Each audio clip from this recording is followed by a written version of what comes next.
Gotta get comfy for this, guys. It's a lot of editing, a lot of work.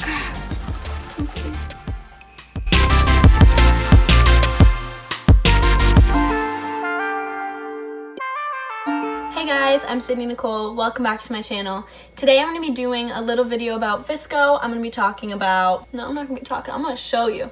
So first I'm going to show you how I edit with the free version of Vsco and the presets that I like that come with the free version.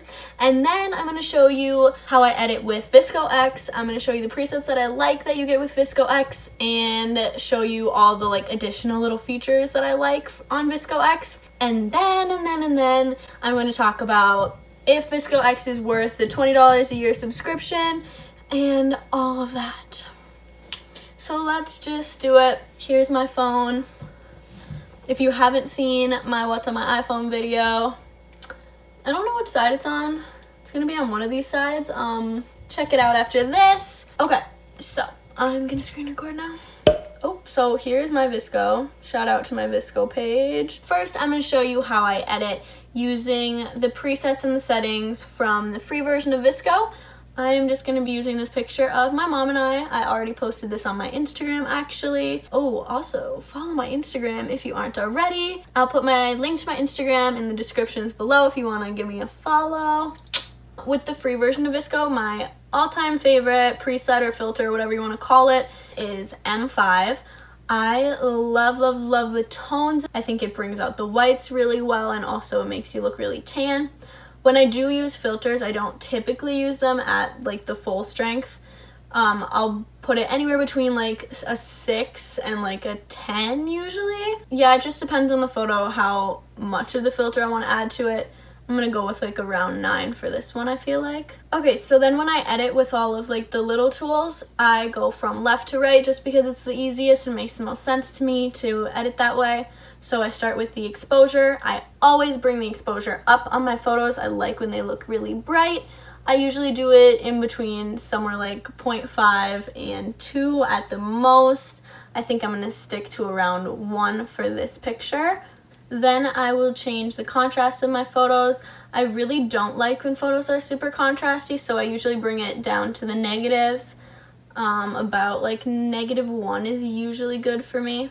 The adjust tool, if I need to crop it or change the tilt, I'll do that, but this picture looks good, so we're not going to. Sharpen and clarity, I have never touched. I honestly don't really know what they do too much. Just gonna not touch them because I don't usually. Saturation is actually a tool that I will go back to at the end if I feel like the picture needs a little more of orange tones or less of orange tones, but I actually don't touch that one right away because I feel like there's so many other ways to like brighten your picture or add warmth besides just going to the saturation because saturation is so orangey. So I will usually do the highlights and I bring the highlights up. Sometimes I bring them all the way up to a 12 because I think it looks really nice, and it usually, like if your face is in a picture, I feel like the highlights smooth any areas that are like too bright or too dark. I think highlights is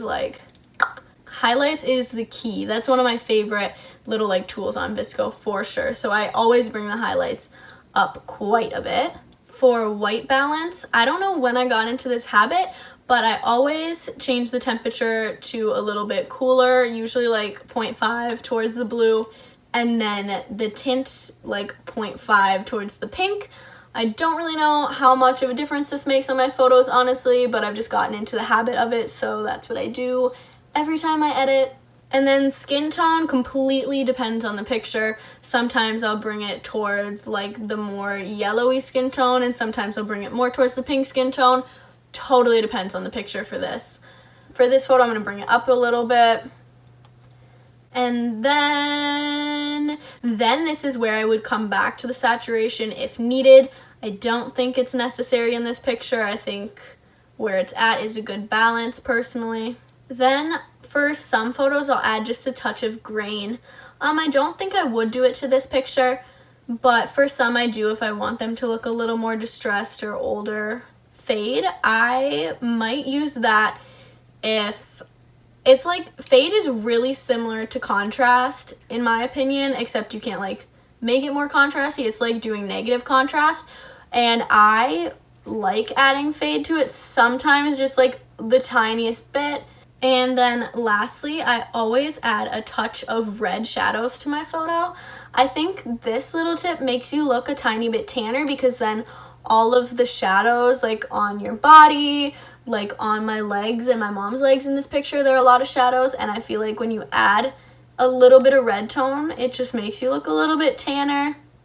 Just personally, I like adding a touch of the red shadow. The last little things on the bottom here on the right, like HSL, that is one of the tools that you get with Vsco X, so we're not going to talk about that right now, but I will talk about it in a minute when I show you how I edit with all of the Vsco X features.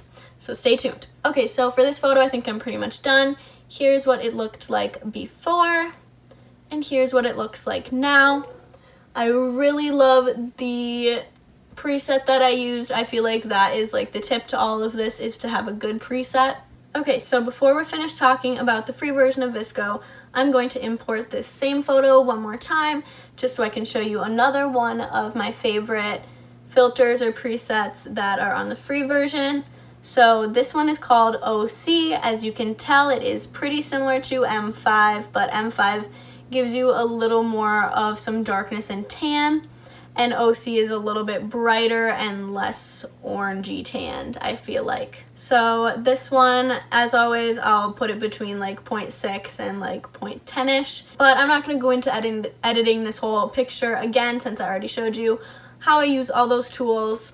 I just wanted to show you this other filter. So yeah, M5, OC. OC is the real OG.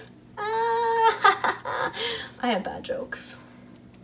Okay, now we're gonna switch gears a little bit and we're gonna talk about Vsco X. So I'm gonna use a different photo for this. Ooh, this photo is from when I was in Canada last summer. The view, unreal. So we're just gonna use this picture because it is pretty dark, so I think it'll be fun to edit. So my favorite ever filter on Vsco X is called DOG1 or Dog1. I'm not exactly sure how you're supposed to say it, but we're gonna go with dog because it says dog. So this filter is like so cool. I don't really know how to explain this filter, so just look at it.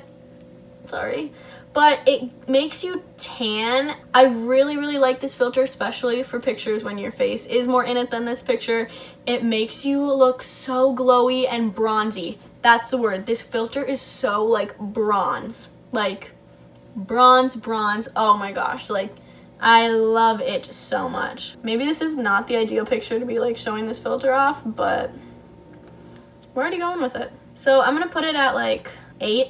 I feel like works for this photo. My editing process for like all these little tools is pretty much the same, so I'm kind of just gonna zip through it. Always up the exposure a bit, bring the contrast down like the tiniest bit, tone up, white balance. You know, this is an exception for me, honestly. I think I would put the white balance up a little more yellow just because the picture was so dark originally. I don't feel like it needs the cool tones that I typically put on pictures. Skin tone, yeah, we'll go a little pink.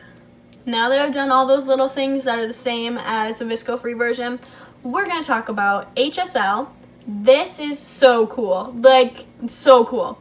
You can change all of like the individual colors, saturation, hue, and lightness of the photo. So if you look at the bush down in the left corner of this photo, if I up the green saturation, it gets greener.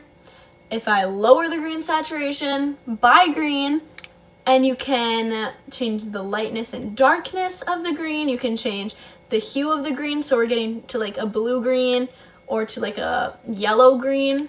Like, it's so cool. You can change like the individual colors. Personally, I'm not a huge fan of green, so I'm just gonna lower it. Let's see about like orange. Boom, you see my top there? Up the saturation of the orange, lower the saturation of the orange, and it just changes that individual color. So cool. Like, I love this tool, HSL. Let's go. Shout out to HSL. Oh my gosh. So I'm gonna leave it about where it is. You can change the hue of it, so we'll up it so I can show you. So I can make it more yellow, I can make it a little more orange. It's so cool. This is such a fun tool to play with, especially, for example, if you don't want a lot of green colors in your feed, you can literally take the green right out of your picture. Like, it doesn't even have to be in there. It's so crazy. Or you can make other colors brighter than they are. So let's see if we can do some red. Yeah, oh, do you see the red chairs in the background?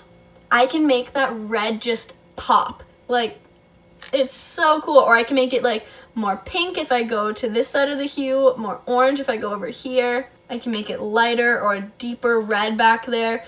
Like, it's so cool. So if you want red in your photos, boom, make all the red pop. If you don't want red in your photos, get rid of it. Like, oh, I would literally highly, highly, highly recommend Vsco X solely for HSL. I cannot stress enough how cool it is.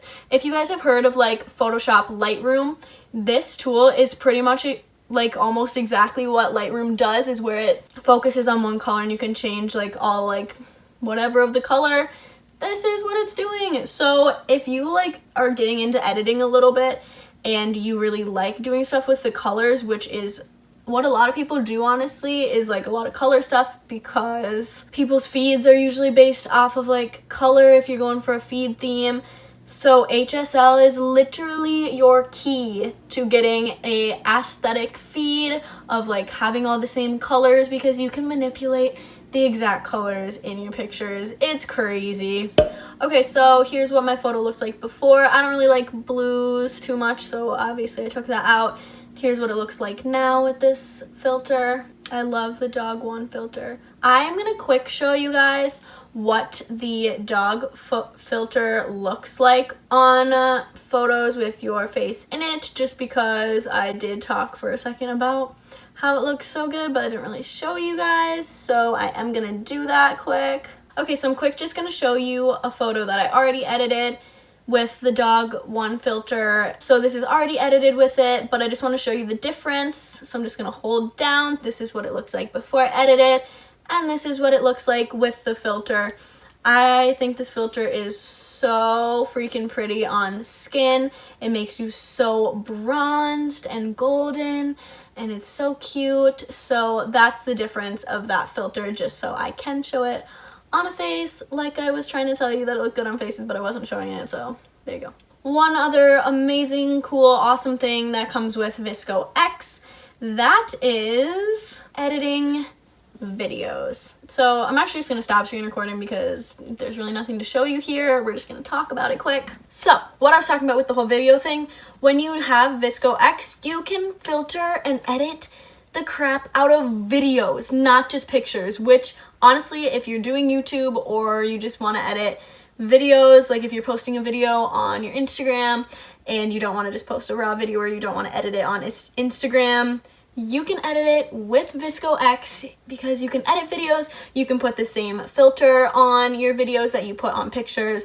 so it matches your feed, all that good stuff. So when I edit my YouTube videos, I import them all into Vsco. I add a tiny bit of a filter. I usually don't filter my videos quite as much as I filter pictures, just because I don't want them to look super filtered. I just want to adjust and tweak little things typically, so I might adjust the lighting more, and maybe I won't even add a filter, but you can filter it if you want. I think that is so cool. And if you're looking for any kind of video filter editing app, I highly recommend doing it through Vsco, because $20 for a whole year isn't really that bad, in my opinion, especially with the cool feature of HSL.